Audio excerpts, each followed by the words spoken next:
बिस्मिल्लाहिर्रहमानिर्रहीम। अस्सलामुअलैकुम। Saudi Urdu news channel में आप सबको खुश आमदीद कहा जाता है।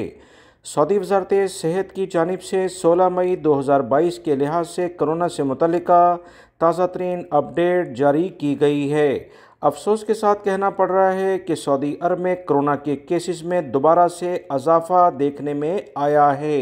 सऊदी वज़ारत सेहत की ताज़ा तरीन रिपोर्ट के मुताबिक पिछले 24 घंटों के दौरान सऊदी अरब में 630 केसेस दोबारा से कोरोना के सामने आए हैं। कल की निस्बत 199 यानी 199 केसेस ज़्यादा हैं। सऊदी वज़ारत सेहत की जानिब से कहा गया कि तमाम लोग एहतियाती तदाबीर पर सख्ती से अमल करें, रश वाली जगहों पर मास्क का इस्तेमाल और समाजी फासले की लाजमी पाबंदी की जाए। 406 अफराद सेहतियाब भी हुए हैं। 2 अफराद का कोरोना की वजह से इंतकाल हो गया है। इन्ना लिल्लाहि व इन्ना इलैहि राजिऊन। जबकि 45 अफराद की हालत काफ़ी ज़्यादा ख़राब है। इनके लिए खुसूसी तौर पर दुआ की जाए। वीडियो लाइक करके शेयर भी कीजिएगा। अस्सलामु अलैकुम।